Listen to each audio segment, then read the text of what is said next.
The poor souls that sighing by a sycamore tree. Doth weak on thine tie-ins. Piggybacking on that. His wife. That is creepy, but I would say that I don't think it's necessarily creepy.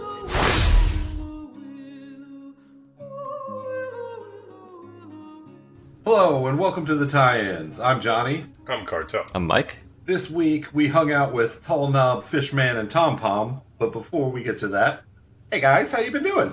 Doing all right? Fucking rolling. Right on, right on. Been playing anything new, watching anything new, doing anything new? Let's see. NBA trade deadline was this week, so you can know when we're recording this, kind of. And Magic made some moves, and I saw a game. We won. Well, Magic won. Nice. And yeah, that's the new stuff with that. So yeah, I've been rocking some NBA 2K23, and All day, ignoring your friends? Yep. also taking breaks while cleaning the house and doing homework. Anything I'm watching? Oh, I started Abbott Elementary for the first time. I watched a few episodes of that. It's pretty good. It's great. It's great. It's Yeah. great. So I've never even heard of this. What is finish this? that. It is Parks and Rec. Parks and Rec for a Philadelphia elementary school. Yeah, I'd say it. Yeah, that sounds good. Gotcha. Yeah, just like one of those mockumentaries. And yeah, and no, I'm already digging it. I'm like 3 episodes in, maybe. Anybody big in it? Did you did you watch Everybody Hates Chris? I did not. All right. Well, the kid who played Chris Rock as a kid is now an adult and is he's the teacher? He's one of the teachers. Yeah. Oh, okay. Yeah. Okay. That's like the only person I really recognize. But yeah, it's I know it's a deep cut. Actually, it's not. I thought it was pretty popular. I mean, it was yes, it was popular, but also like I know like not a lot of people watched it. Like I know Mike probably didn't see it. Yeah, because like she's on the cover of magazines and stuff now, like blowing up, and good for her. Yeah, what's her name? No idea. You brought it up. Quinn Brunson. Oh boy. You are cutting in and out. I hope that's just That us. is me stuttering. Michael, what you been up to? A lot of new shows, I guess. Not Dead Yet, which is man, I don't know that actress's name, but Jane from Jane the Virgin, and Cece from New Girl. It's their show. Is that the I See Dead People It is. show? Yep. All right, I am actually grabbing a pen and writing this down because I saw a commercial for it and wanted to see it, then forgot the name. So Cece not from New dead Girl? yet. Yep. All right. Remind me about this. Oh yeah. Is Please, that- Johnny. that's the big draw for Cartel. Creeper.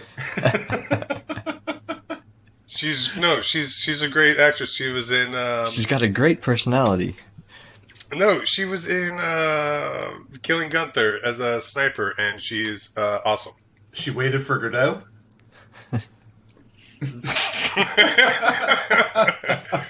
She is there asking him, like, what's wrong with my shoes? Like, from the very beginning.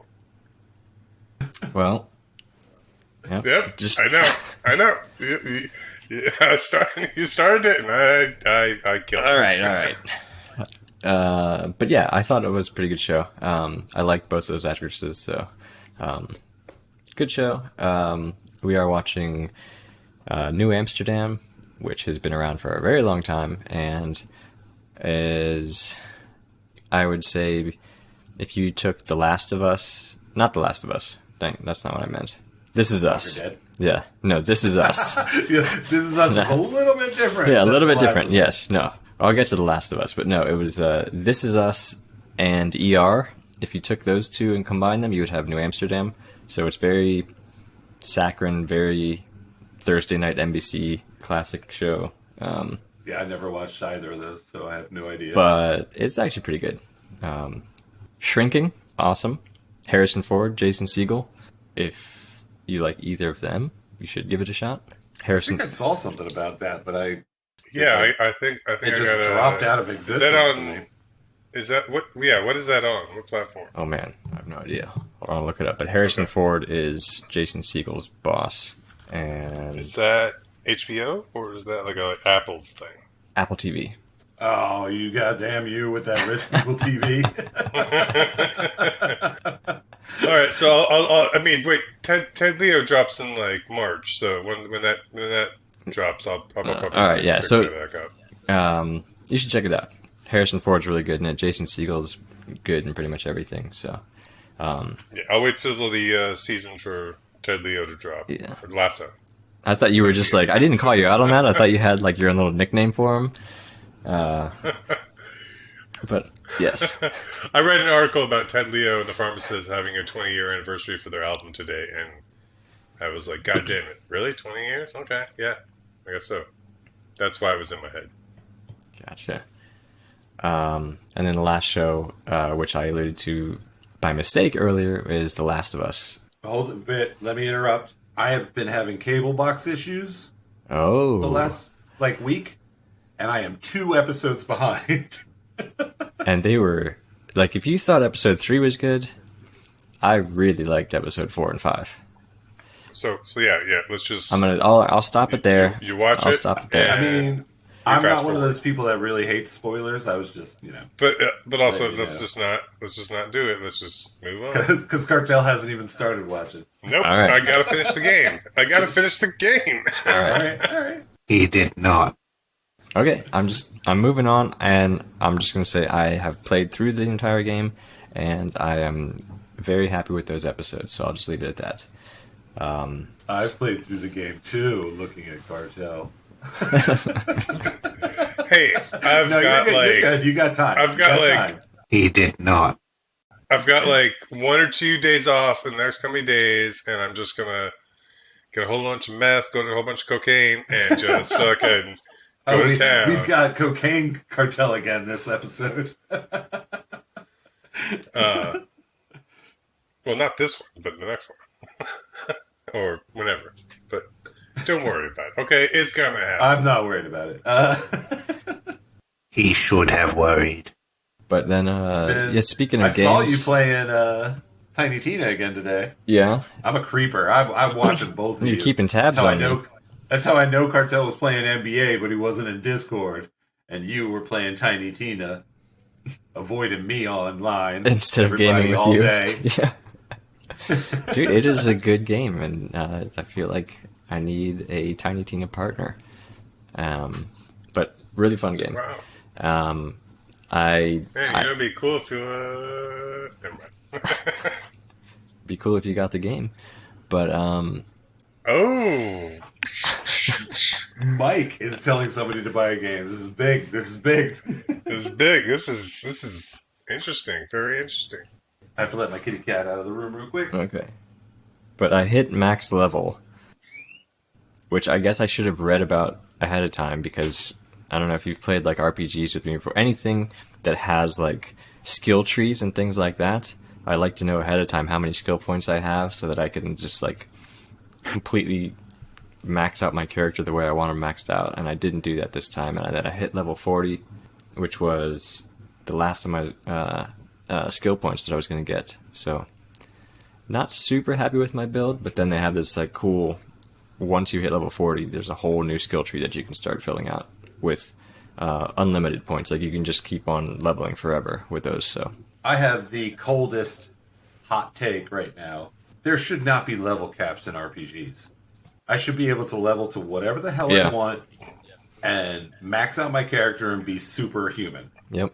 Okay, go ahead. No, we're gonna Excuse my interruption. That's fine, because we're gonna circle back to that later in this episode, I think. But then the last thing was Totally Accurate Battle Simulator, which I was doing well at. I've hit a level that crashes my Xbox every single time I play the level, and it's not overheating Really? or anything like that. I've restarted my Xbox. I've quit the game, I don't quick resume or anything like that. I cannot get past this level. I haven't researched it yet to see if other people have hit this problem, but Can I ask you a really dumb question? go for it. Is your Xbox up and down, or is it left and right? Up and down. Like standing? It is up and down standing. So It's actually sitting in a wedge holder so that it's diagonal. So I've read that you want to have the board flat because that's where the liquid metal distributes evenly, even if it's not on the whole thing, like on the whole chips, whatever. Because if you have it up and down, it can fall to one side on the chip. So maybe it's like an undiagnosable overheating issue. But the strange thing is that I play much more graphically complex games than that, like Tiny Tina. And I'm not saying it's graphics. I'm just saying like maybe undiagnosable overheating thing. Yeah. You know what I mean? Because it's so quick. And judging by the wonky physics of tabs, I don't think they optimized as much as they possibly could. You know what I mean? I think it was a small budget kind of thing. Yeah, so I got to research that one because I enjoy the game and I'm pretty far, but my progress is completely blocked at this point. But that is it for me. What about you? I, like I said, have been having cable issues, so I have not. Actually, that's not true. I have dug back into the Science Channel. When my cable box is working, I'm usually streaming, but I was able to get the Science Channel up and running, and it's still kind of disappointing. Ever since Ancient Aliens started, they have started this thing where you can't just learn about real things. You have to make up wild stories about it first, and then learn what it is. It's really weird to hear you say that cable box issues has stopped you from streaming. What is, like, cable box, not many people are even using that anymore. You're not streaming through your Xbox? No. We don't hang out in the living room, really, unless we're gaming on the Xbox. We hang out in the bedroom where there is only the Switch, and we don't turn that on. Gotcha. Because it's a Switch. So you're actually using, like, the HBO on-demand cable box app? Yes. Oof. Yes, sir. But I have been playing 2 new games that I am super stoked on. I finally cracked open Monster Hunter Rise, and I'm addicted. Running around, gathering shit, grinding. That is my jam. And there was an open alpha of this game called Dark and Darker this week, and that game is pretty awesome. I'm usually not the PvP kind of guy, but it also has PvE, and it's like Skyrim Battle Royale, but only like 6 or so teams. You're trapped in a dungeon. You gotta find the portals to get out. That's it. There's treasure chests. Isn't there only like 18 players? The games in a match there? The games loads. You're in and out of games so quickly. There's no downtime. They nailed it. To be honest with you, besides the lacking of certain features, I don't know why they're still in alpha. I don't know why they're not in early release, because as is, I'd pay $30 for that game right now. I played it all day today. It was so fun. Yeah, I don't know what else. There's mimics, there's skeletons, there's zombies, mummies, wizards, and you're just running around bashing shit with swords and axes and bows and arrows. It's awesome. Cartel hopped in for half a round. I did not get to play. I did not get to play. I got called into work. You are the reason, though, that I'm addicted to Monster Hunter Rise. You got me over that initial learning curve of jumping into a Monster Hunter game. And now I think I know more than you just in the couple days that we've been playing. Like I said, it's Monster Hunter Rise is a even simpler version of Monster Hunter World, which is an even simpler version of the original Monster Hunters on PlayStation 2. So it's like, I remember trying to figure out the PlayStation 2 ones with Troy back at the old house, and that like took a lot of time. So like when Monster Hunter World came out, and I did it with our old roommate Jubs. Troy's and our old roommate Jubs. It's a like I said, it's one of those games where it's best when you have a guide. So yeah, you got me over the hump with that YouTube video, and then we stumbled through a couple boards, and it was good times. and now I can't put it down. I even have my wonderful lady hooked on it now. She's out in the living room on the Xbox playing it while I'm in the computer room playing.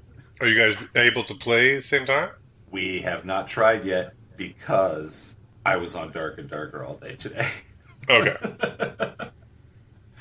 I was grinding, getting that level up in a alpha like a dumbass. You're gonna character wipe. All that progress is gone tomorrow. All right. But yeah, so that's basically what I've been up to. Let's hop right into this week's question, gentlemen. Cartel, we're going to you first. What was your favorite movie as a kid, and what is your favorite movie now? Oh man. As a kid, probably Terminator 2, because Really?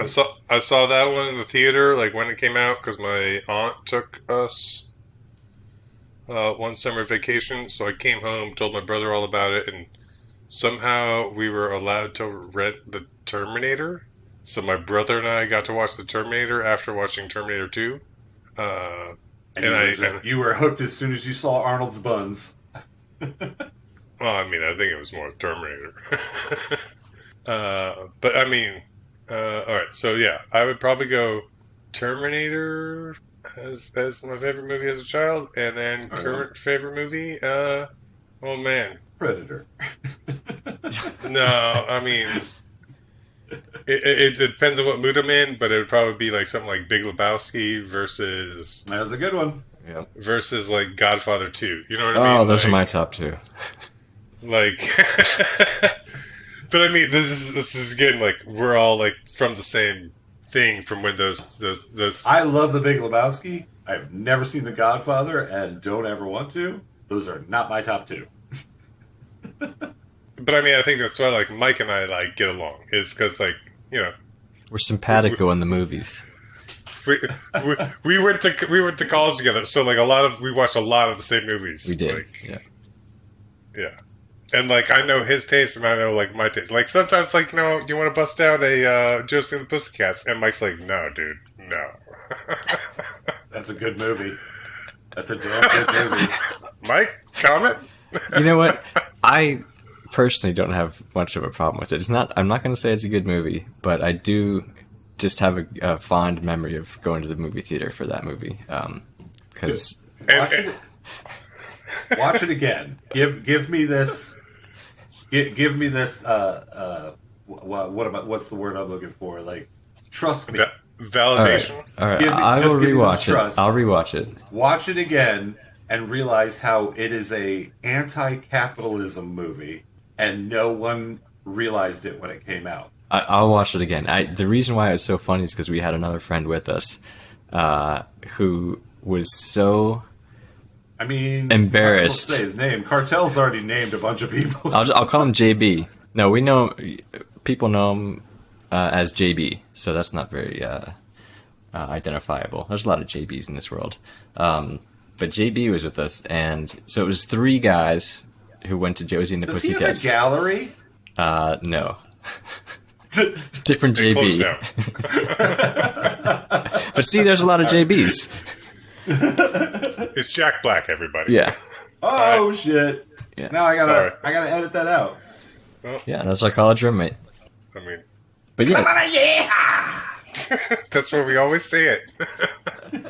He But stole all our bits. he did he actually walk out? He went to walk out of the movie theater. He was too embarrassed to be seen with us at Josie and the Pussycats. No. It was that one, and we saw AI, and AI. Oh, AI, were he was like- pissed.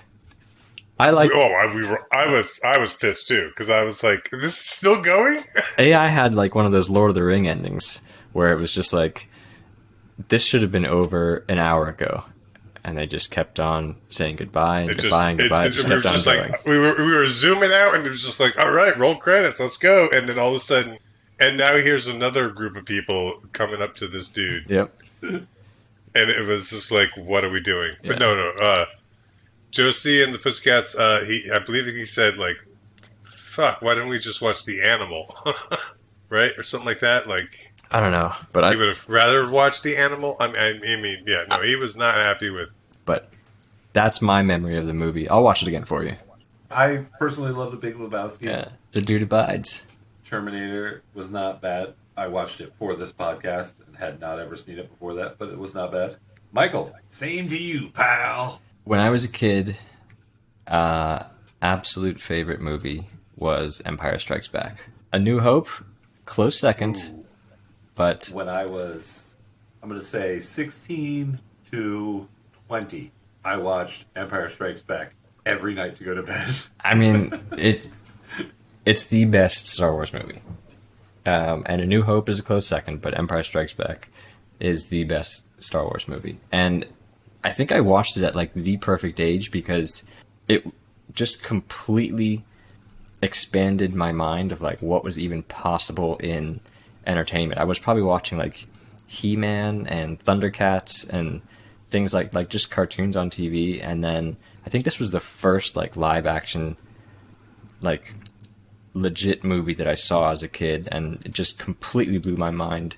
Had never even like really thought about space or anything like that, and I don't know, the Force, space, and it was sort of like a I don't want to say like a Western or something like that, but or maybe one of those like, I don't know, a lot of people compare them to the like samurai movies and things like that, but it was just like a very relatable story that kids could get into, but in space. So easily my number one movie from probably 6 years old to like 25.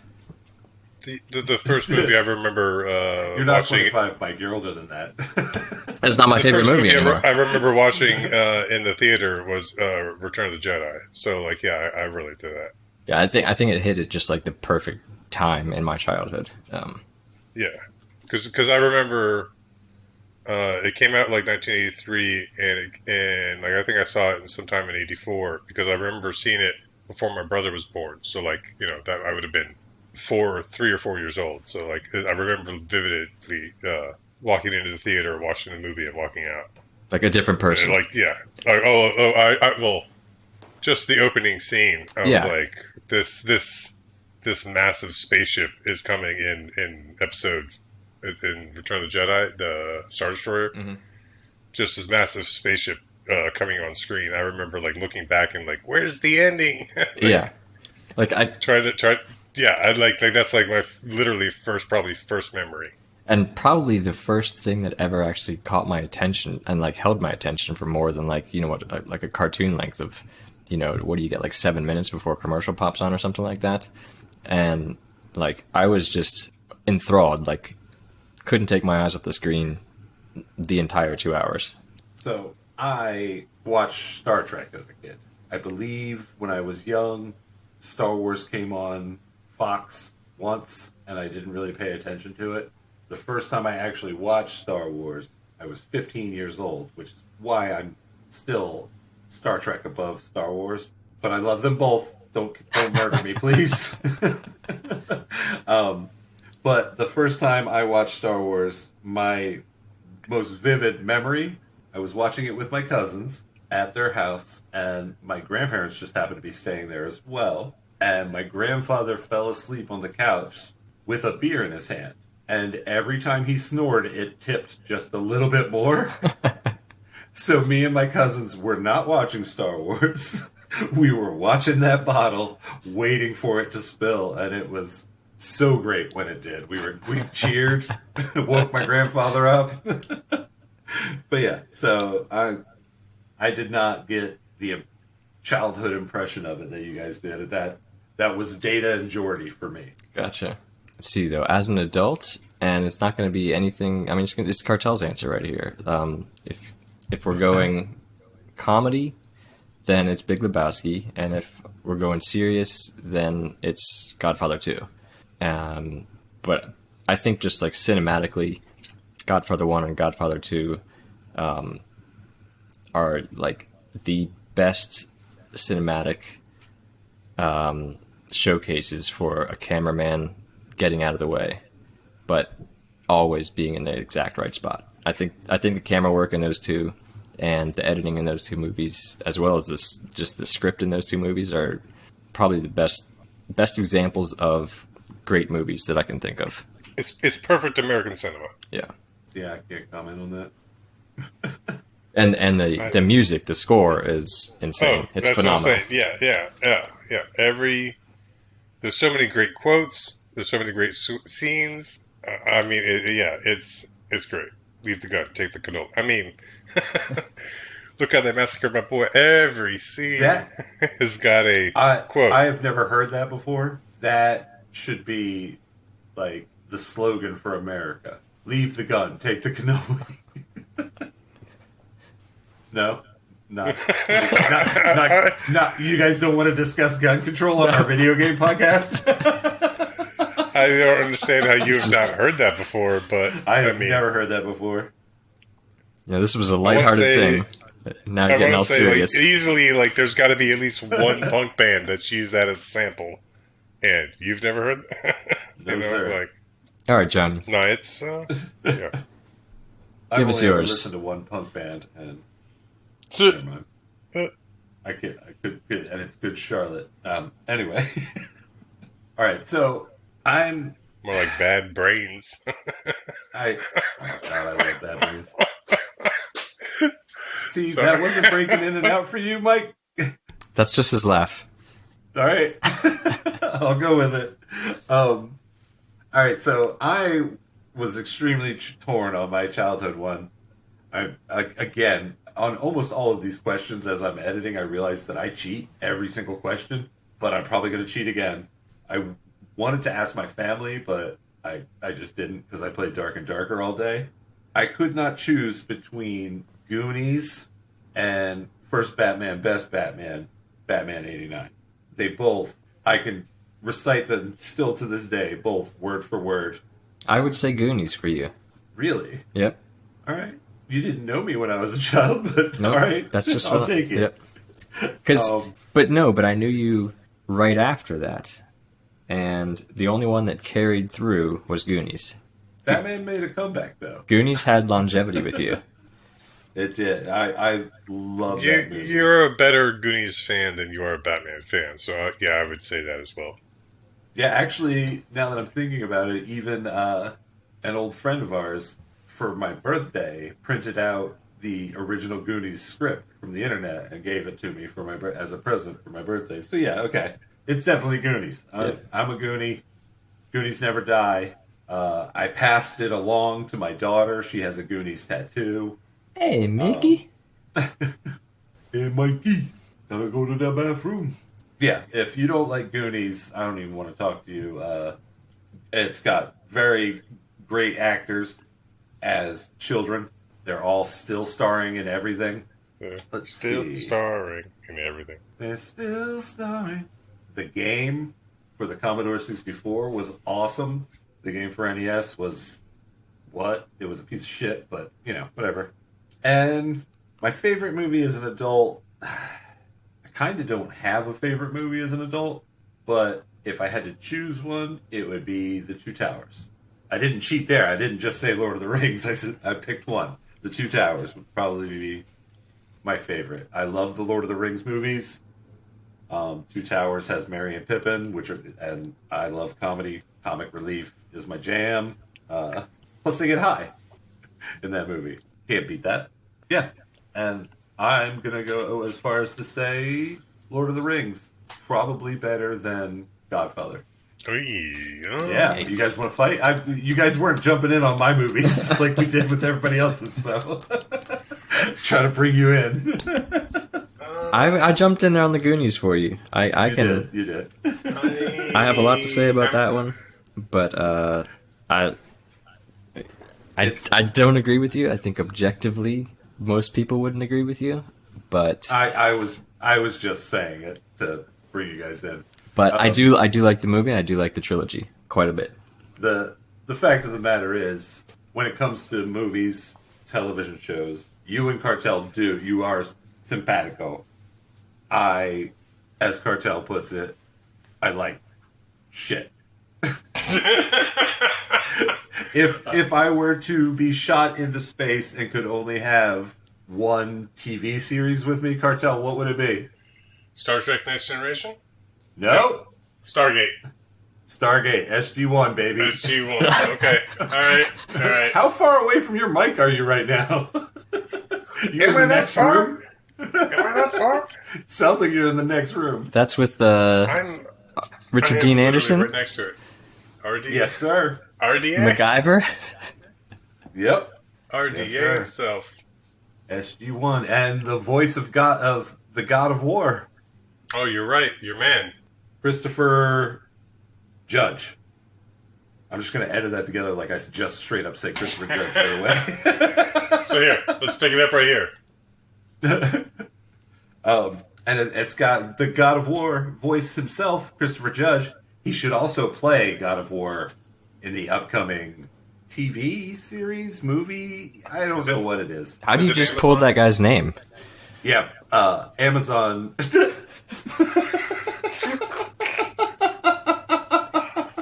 When are you coming back to the mic, Cartel? Am I not here? You sound so far away all of a sudden. What is going on with this thing? I didn't do anything. Whew, Mike, that got me. Oh, man, you son of a bitch. I'm in. Yeah, it's Amazon. Sony is selling everything to Amazon and being like, make this a show. I mean, that's not bad for them. That's pretty smart. So And it's not bad for us. I love my tie-ins. I love the adaptations. Give me more episodes. So that was my movies. Nobody cared.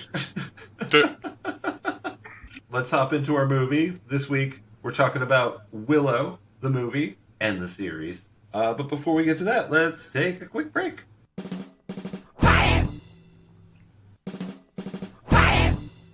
And we're back. This week's movie was Willow. Let me do my spiel.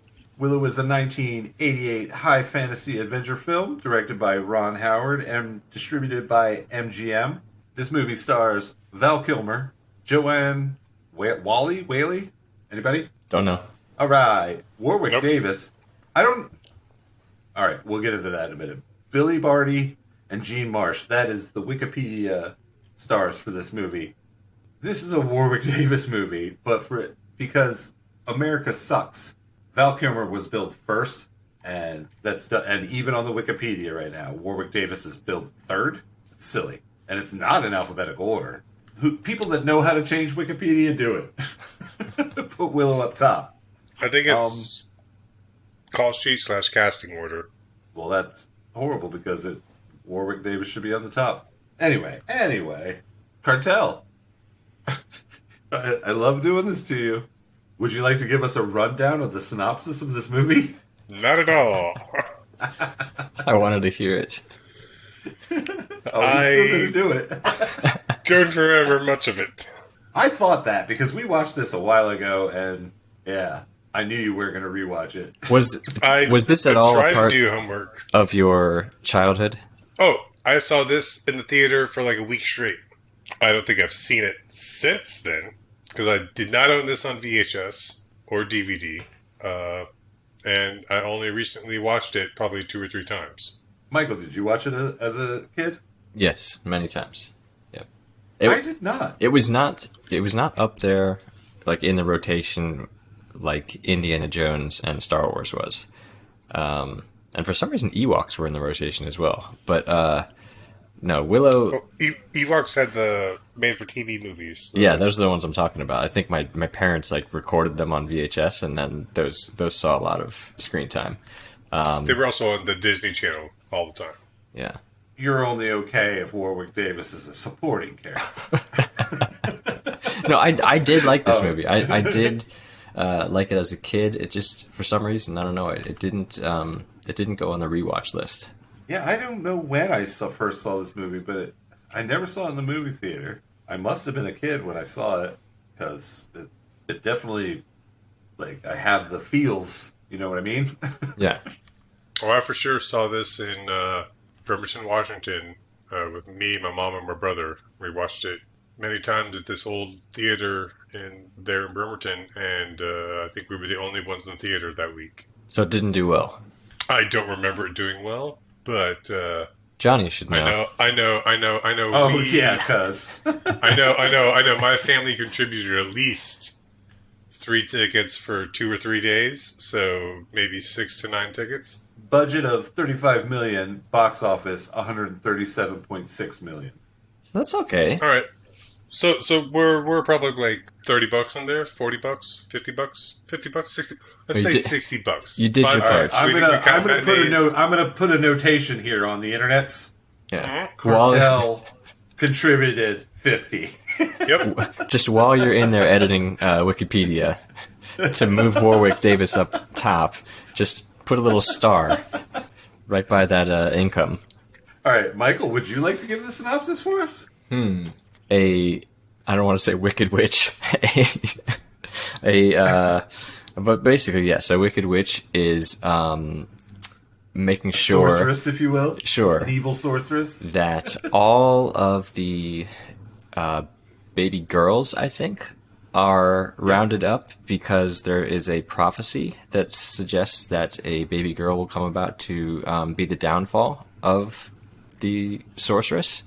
So a midwife from some lady who had just given birth takes the baby before it's about to get taken to the sorceress and puts it on this piece of swamp that happens to be floating in the river.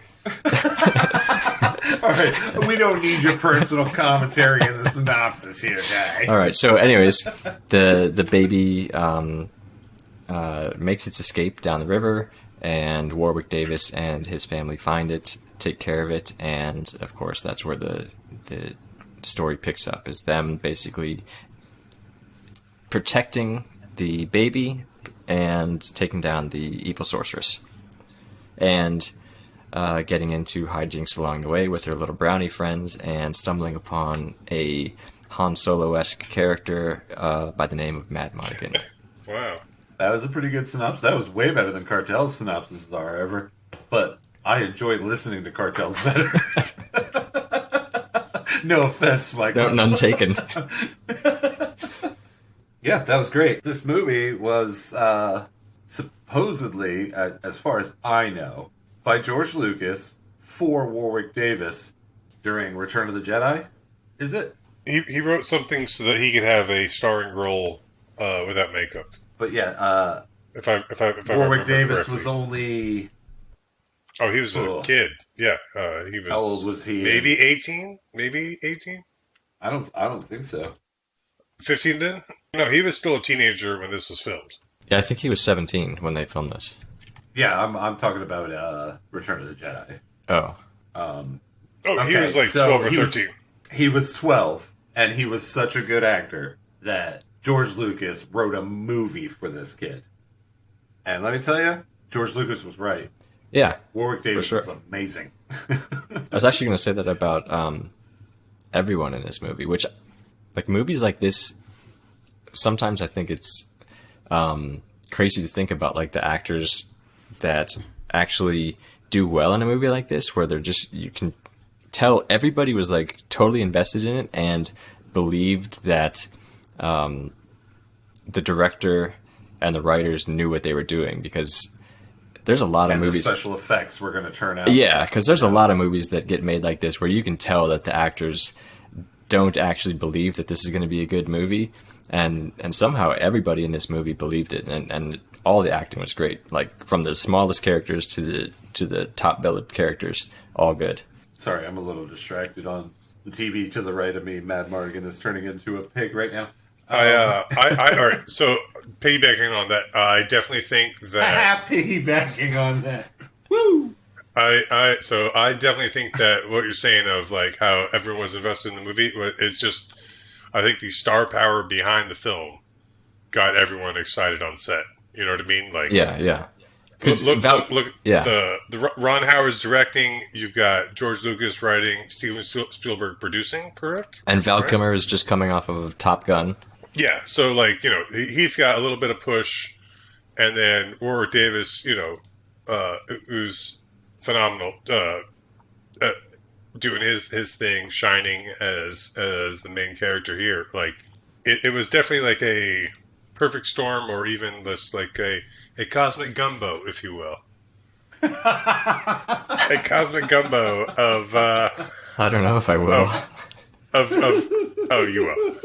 Of quality and, Cartel, I think you should leave. I'm not I'm not down with that. it was a cosmic gumbo, and it was great, and it doesn't get much better than that. Like, of just like everything about this movie says it's a hit. It just didn't hit. It did though. It made money. But it didn't, like, it wasn't like how you say, like, marketed and franchised well until Yeah, that's true. years later. Like, that's what I'm saying is, like, yeah, there was a computer game, yeah, there was the arcade game and the NES game, But this didn't have like the marketability of Star Wars or Ewoks or Teenage Mutant Ninja Turtles. Like there weren't really cool toys that you're going to make out of this movie. I disagree only because I immediately we went out and bought the computer game. But I remember, like, always wanting to play with random sticks and make them think and try to become a wizard.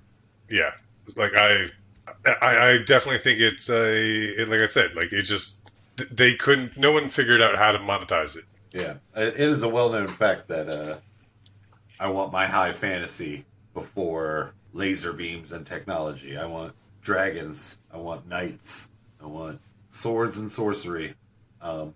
Willow is my jam, but like I said, I don't think I remember seeing it as a kid. So I'm gonna go with you, Cartel. It was not marketed properly because, like I said, yeah, I don't think anyone knew how to market swords and whatnot. Is because because we came off of Star Wars. You know what I mean? Like we came off of space battles, and then we went to there's no. It wasn't until Lord of the Rings that we got just medieval style. Yeah, the world excited about high fantasy, I guess, is what. Yes. What happened with Lord of the Rings? Did you guys know that most of Val Kilmer's lines were improv by him? I did not know that. I did not know that either. Yeah, apparently, I don't know if there was stuff written for him or if his part was smaller, but I guess they basically were just like, yeah, do your thing, man. Be Mad Mardigan. And that's what he did. I mean, that's great that he got to show off his acting chops for taking over that character. So, I mean, that's great. That's credit to that creative team, which was, I mean, the creative team of Lucas, Spielberg, and Howard. Yeah, the most powerful people in the world. Yeah, I mean that's just look who I'm giving credit to. All right, yep, all right. I don't want to retract it. It's just like, oh yeah, it makes sense. No, that's the crowning moment in their career. Actually, is credit from Cartel. Put it in their Wikipedia, people. You guys want to hear some Willow trivia? Yeah, but why did you get an accent for it? Did I? A little bit. I didn't mean to. Well, hit me with the trivia. Okay, does anybody want to... you just meant read the trivia, not give you the line again? Is this brownie trivia? What? Is this brownie trivia? Because there's the brownies? Woo! Let's see. The devil dogs were Rottweilers in rubber masks and suits. They weren't actual devil dogs. I know you were worried about that. That's a disappointment. I wanted a devil dog. The large group of pigs outside of the castle continuously tried mating, and they had to be they had to have buckets of cold water thrown on them all the time. Warwick Davis met his wife during this movie. His wife. She was one of the actors, and so was her father. Here's a cool one. During the off hours of shooting, Kevin Pollak and Rick Overton went to a local bar in California, where they ended up performing improv. And one of the audience members jumped up on stage and participated with them, and it was Robin Williams. That's pretty awesome. That's a pretty awesome story for Kevin Pollak and Rick Overton. Yeah. I could have been there. Yeah, Jesus. When Vil Calmer His evil twin. When good old Vil Kilmer, the dark Val Kilmer, nega Val Kilmer, if you will, was getting out of his crow cage between takes, the chain actually snapped, and the cage came down on his foot, and you can actually see him limping in one of the scenes when he arrives on Finn Raziel's island. In preparation for the movie, Warwick Davis had to learn a modified accent, how to take care of a baby, how to ride a horse, how to sword fight, and how to perform magic. I don't know if that means real magic or just pretend magic. Real magic. I'm sure it was some sort of sleight of hand. It means the tricks that he does at the beginning of the movie, I'm sure. Yeah. When he's just a magician. Joanne Wally or Whaley, we still have not figured that out, accidentally stuck her sword in a stuntman's foot while sticking the sword into the ground at the tavern. They weren't using rubber swords? Apparently not. This is the first film to use the morphing process developed by Industrial Light and Magic, ILM, for those in the know. That's actually one of my complaints with the movie. I mean, it was. You can definitely tell it's 1988. I know it's like the Rancor in Star Wars. It's bad. It's bad in Willow too. I mean, but again, 1988. Like the previous stuff is like Jason the Argonauts. Yeah, I mean, you know what I mean. Like, other than that, so like all of the practical effects and like all the rest of the things that ILM did in Willow are fantastic. But you can definitely tell that this was cutting edge technology, not yet perfected, and not really that good. Back to what we were saying about the marketing and the world not catching on to high fantasy until Lord of the Rings. Major film studios turned down the chance to distribute and co-finance the movie because they didn't believe the fantasy genre was successful because of movies like Dragon Slayer, Crawl, Legend, and Labyrinth all underperformed. all cult classics. I thought Dragon Slayer and Labyrinth were both really good. I mean, again, they're all cult classics. They didn't find their audience originally. They found it. I don't on remember video. Legend. That's the Tom Cruise and Yeah, it is. I remember it was Tom Cruise, but I don't remember it. Tom Cruise, Jennifer Connelly. Frankenfurter Yeah, was the devil. Tim Curry. Tim Curry. Yeah. Thank you. I have to watch that one again. I gotta go. I actually, on my very first date with my partner, watched Krull, is what we watched. I do remember that one, but I don't remember Legend. That's how lame we are. But speaking of my partner, after meeting on the set of this film, you see how I did that? Val Kilmer and Joanne Whaley were married. Alright, so that's 2 marriages that came from this movie. Is it a rule that during the filming of a movie, somebody has to get married that met on the set? That's all you ever hear from movies. Mostly it's directors and the young female star, which is Creep Dog City. It is creepy, but I would say that I don't think it's necessarily creepy.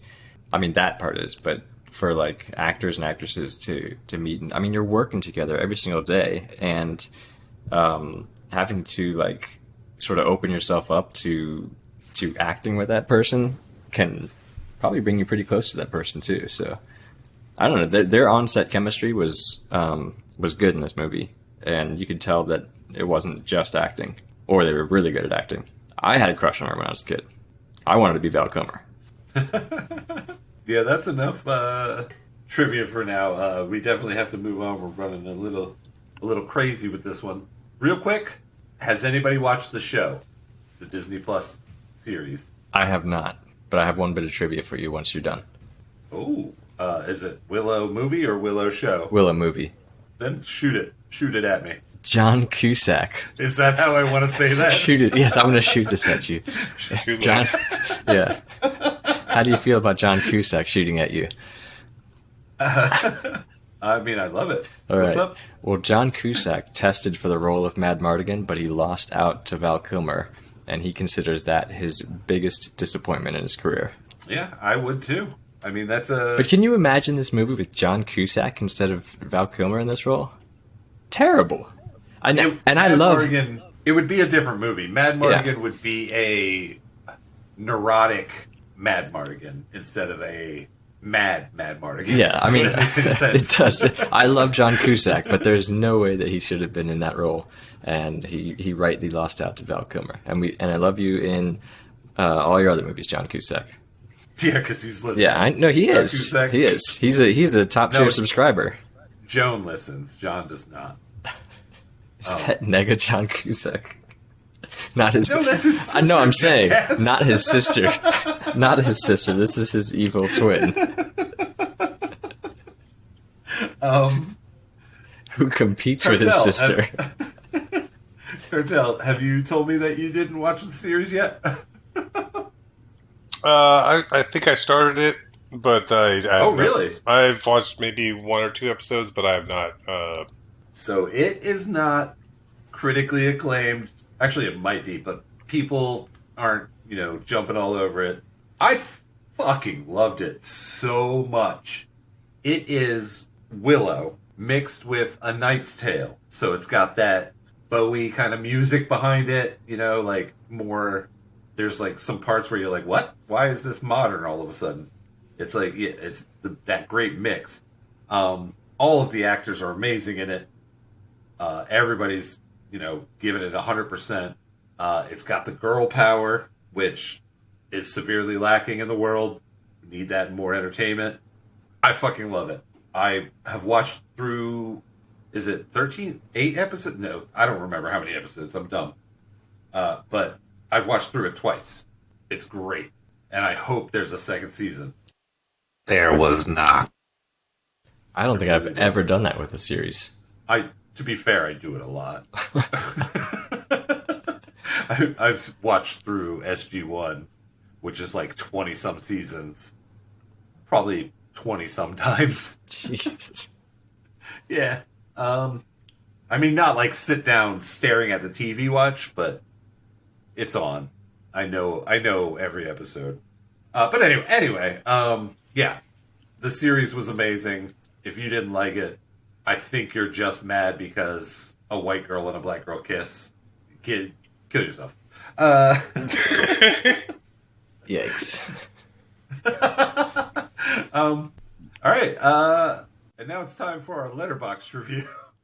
Cartel, 1-sentence review of Willow and a 5-star rating. You're a wizard, Willow. 4 stars. I like it. Michael, same thing. Put me on the spot here for this one. This is going to happen every movie, Shiso. Yeah. The same thing happened to me just now, so. Let's see.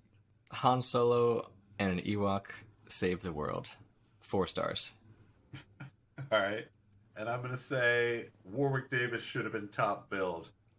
He's amazing. Willow was great. I don't know why these guys don't like the effects. They were awesome for the time. 5 stars. I'm going to go. And that was our Letterboxd review. You can check out all of our reviews on the Letterboxd at the Tie-ins. Let's move on to the video game, but before we do that, let's take a break.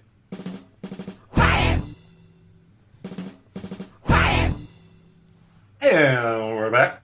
We played the Willow NES game. I also played the arcade game a little bit, which was really good. Cartel owned the computer game, as he already said. So we got this one covered. Gentlemen, for initial thoughts of the video game. Cartel? I think technical difficulties here. We've completely lost you, Cartel.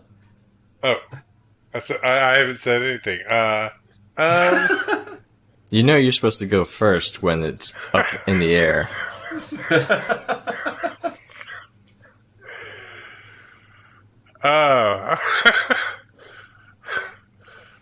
Yeah, this game, it's good. It's good. It's fine. A lot better than I thought it was going to be. A lot easier than I thought it was going to be as well. Does that make sense? It does. Yeah. I had a lot of. I actually did have a lot of fun with this game. I'm not going to touch it again, but yeah, no, it's all right. Michael? Yeah, I mean, I agree with it. I played this game when I was a kid. I liked it then. I liked it on the replay. I have a couple gripes with it. But if you're thinking about like A Link to the Past, it's very similar to the Zelda games. Yes. I don't think it's as well executed as the Zelda games though. But I mean, like as a whole, it's good. It's got good music. It's got pretty good graphics. The controls are pretty tight, but it just fails in a couple of areas for me. Like the items are just really not that good. Like you were really happy when you got a new item in Zelda, like the boomerang or the bombs or something like that. Like It's very clunky with the item system. Yeah, yeah, it just opened up all these new or the raft and the ladder. Just like the whole game became different every single time you got an item, and the items in Willow just suck. I almost never use any of them except like the get out of the cave whistle that you use. The rest of them are just terrible. I mean, the transporting dragon guy. Yes, but I mean that's just like that should have just been fast map travel like Skyrim or something like that. Oh yeah, this game from. Yes. Oh, I didn't do my spiel, so we don't know when this game was from. That's true. Let me go. I loved the game. I did not play it as a kid. Mike, I didn't mean to interrupt your first thoughts there. I'm sorry. I also did not play this one as a kid. My last gripe with it is that in games, I don't mind feeling like I'm grinding at the beginning if I'm going to feel powerful at the end. Like once I'm done like grinding and getting all the experience and getting all the items. Right. But even at the end game, I never felt like powerful in Willow. And that's why I play games. I like to become this like badass, like completely min-maxed character that dodges everything and like one-shots people. And I just never got there with Willow. So I felt like the leveling and the items really held it back. But overall, this was one of the better NES games. This is a really good game. I would say just a little bit below Zelda. This is like when I asked Mike for a Letterboxd one-sentence review, and he gives me 4 pages. Look, I have thoughts. I have feelings. So yeah, my initial thoughts before I go into my spiel that I forgot to do. I didn't play this game as a kid. I really enjoyed it, and I think that it has a mechanic in it that no other NES game, and I'm probably going to be wrong about this, but no other NES game that I know of had, and it was a perfect mechanic that should have been added into other NES games. Let me hop into my spiel here. Willow, the video game, the NES game, is a 1989 2D action role-playing game developed and published by Capcom for the NES. You can get this game still. It's not one of the crazy ones. You can still get it for like $19.99 to about 30-some bucks. I did not find one of those crazy in-box in a glass case $3,000 ones for Willow. So, yeah, you can grab Willow as long as you're cool with just the cartridge. You can also just get the instructions alone for $19.99. The internet's a dumb place. Yeah, this game was great. I don't know. It was a continuation of Zelda. I was gonna say this is your bread and butter. Like yeah, RPGs are my jam. I was mad, as Mike alluded to earlier. I was mad that 16 was the max level. Yeah, like I'm sure this is like if you had discovered this as a child, you would have loved it. Actually, funny story. I didn't own the game when I was a child, but a coworker of my mother's heard about my video game prowess. I don't know what to call it. My prowess is definitely the wrong word. My acumen for playing video games. You play video games. She heard, and I was good.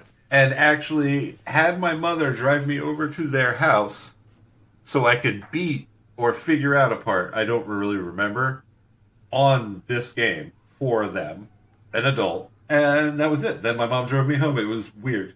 But now that I've played the game, I think it was probably they couldn't figure out that they should level up. They had to be level 13 to talk to that person.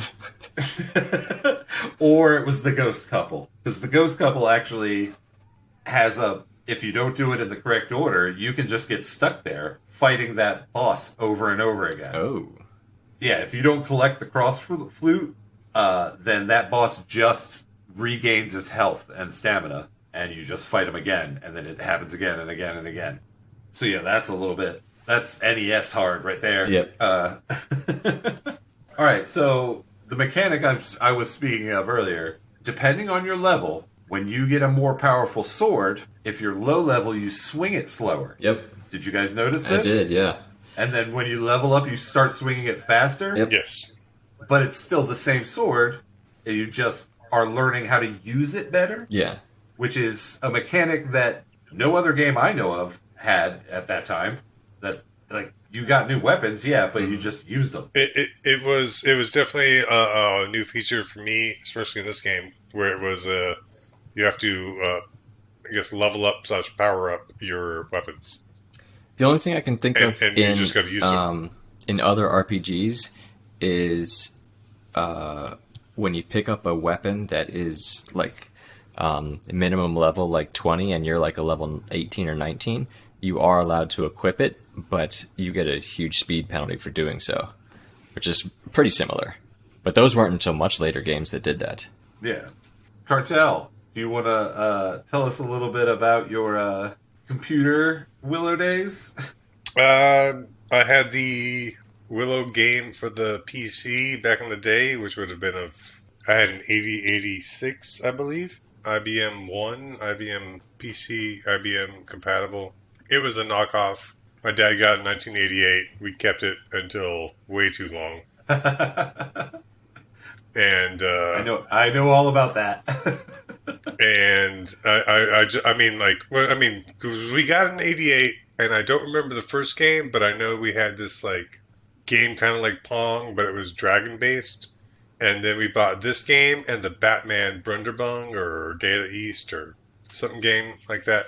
Like, there were very few computer games that I could run on my computer. But I do remember having this one because it had a downhill sled stage. I do remember that. You told me this a while ago. I looked it up on YouTube. Only if... Are you trying to say there's no downhill sled stage? Oh, no, there is. Okay. Whew. But only if you were watching the movie at the same time and the developer of said computer game was sitting behind you, would you know that it was the downhill sled part. Look this game up on YouTube, people. It is... What? One of the levels, you walk across a field. That's it. No. Something's chasing you, but you don't fight it. You just walk across the field. You know, I don't think I even made it across the field once. It's a hard level. For the sled ride. I mean, I'm not gonna lie. I'm sure I did, but I'm sure I beat the game once. But I'm sure I also went like, this is a tough game because, all right. But So my original computer was, a pre-86 even probably, because I do remember. Do I even remember playing this on the portable? I had a portable which was an 8088, and it was like a briefcase, and I don't remember playing it on that. So now I don't know now. But I totally understand your nostalgia for that, because in my head, every single Commodore 64 game I had was a masterpiece. And I know that if I went back, I would not even be able to figure out how to play them. Dude, I went back to try to play the TIE Fighter and X-Wing games not too long ago, and without a flight stick, they're impossible. And even with the flight stick, they're still impossible because it's like, oh my god, it's so like just dated stuff. But I can't wait until we get into some movies where we have to play a Commodore 64 game. I'm going to really enjoy that. I also played the arcade game a little bit. That is like an side-scrolling action platformer. It's a classic, yes. Classic. It's really good. Classic arcade. It's definitely a quarter burner, but it is really good. It made its popularity through MAME, and it's a great one. All right, let's hop back to the NES now and close it out. Michael, did you complain about having to be a certain level to beat the boss? Yes, he did. Because how shitty would that be if you played through this game and were awesome and tore it up, and then you get to the boss and you just don't have enough magic to beat the boss? That reminds me of Ghosts and Goblins, where you can get all the way to the boss, but if you don't have the shield weapon, they send you back 4 stages. And let me tell you, those stages aren't easy. Yeah. And, even with your magic, like, completely leveled up, top level, you had to be... I think you were only allowed 1 miss, right? Like, you had to hit 90% of your shots. Well, top level was a little bit more. I think level 13 or 15. It's 13 to change what's-her-face back into a human. Yeah. 15 is the minimum to beat the boss, I think, right? I can't remember. Wherever I was at, I think I only had 1 miss. That was pretty hard. Yeah. And also, speaking of the levels, a very tough mob in this game only gives you 110 or 210. Was that experience? Anybody remember? I don't remember. I know you had to farm them a lot, but I think, let's say 210. Not a lot. Level 15 is 72,640 experience to get to. That is one of my biggest complaints of this game, is that that is a lot of grinding. It's a lot of grinding, and I can't remember if I had like a broken finger or something like that for a family vacation, but there was some vacation that I went on that it was going to be like at a lake. There was going to be water sports and stuff like that, but I wasn't going to be able to do it. And so I brought the Nintendo and I rented Willow from Blockbuster because I was going to be stuck doing stupid stuff while everyone else was on the lake the whole time. And I just remember just grinding blobs for days. And that is so awesome. And I will remind you what that reminds me of off air. Oh man, I don't even know. Nope, you were not there, Johnny, but Mike was there. All right, I think I look forward to this. No, you don't. It reminds me of I used to have to go into work with my parents.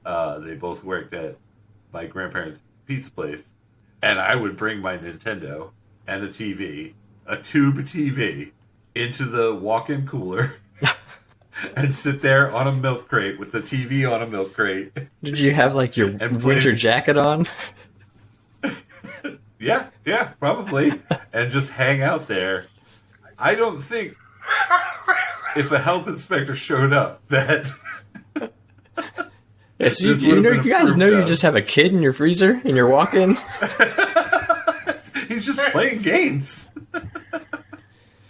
Oh shit! Go Flyers or go Birds? Go Phillies? Like what? What are you saying to the guy who's opening up? You sound so far away again. I don't know what's wrong. Now you sound like a robot. I'm actually trying to stall because I'm looking up. There are 2 characters in this game that are not in the movie, and in normal NES programmer pervert fashion, they have provocative names for no reason. A bang and a dick? Yes! Thank you, Michael. How you found that quick? Yep. Oh my did god! You just remember? No. Yeah, there's 2 characters that are not in the movie, and one of them's named a bang, the other one's named a dick. Yeah. NES guys, almost every game has weird shit like this in it. Good for you, developers. Did you make it to the credits, Michael? Or did you watch the credits at all? I did. Did you notice that the artists in this game were Tall Knob, Fishman, and Tom Pond? I did not. I'm willing to guess those are the guys that made A Dick and a Bang. All right, yeah. Final thoughts, guys. Willow, the NES game. This has been a very scatterbrained episode. Cartel, final thoughts. Check it out. It's worth a try out. The NES one, go for it. Give it a run. You'll probably enjoy it. And that was Cartel from a different room. I don't know why. I don't know why I'm in a different room. But Some audio difficulties.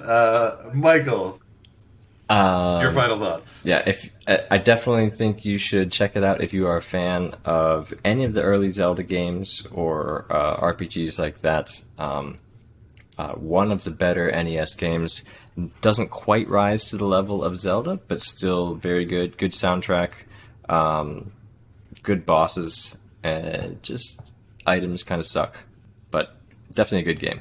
One of the better NES ones. Yep. I'm going to say if every movie tie-in cash grab kind of deal was a Zelda clone, tie-ins wouldn't have the bad name that they have now.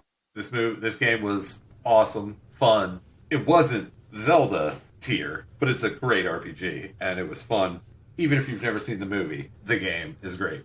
That'll do it for this week's episode. I hope you enjoyed Willow, the movie, the series, the NES game, the PC game, the arcade game. name them all. And all the other weird shit that we talked about this episode. Hit 'em. We are the tie-ins. I'm Johnny. I'm Cartel. Sometimes he's here. He's Sometimes driving he's down the road. But he's always Cartel. I'm right here. Am I not here? No. I'm here, right here. Am I here? You're not here. Bye-bye. I'm Mike, and I'm actually here, not riding my bike, streaming the episode on my phone. And we just wasted a whole lot of your time. All the time. Bye-bye. Follow us at the tie-ins on all social media. Join our Discord, the link to which can be found on all said social media. Join our Patreon at patreon.com/TheTie-ins. And please remember to subscribe and leave us a 5-star review on your favorite podcast platform. It helps connect us to more listeners like you. Well, not like you. Better, cooler listeners. Tie-ins.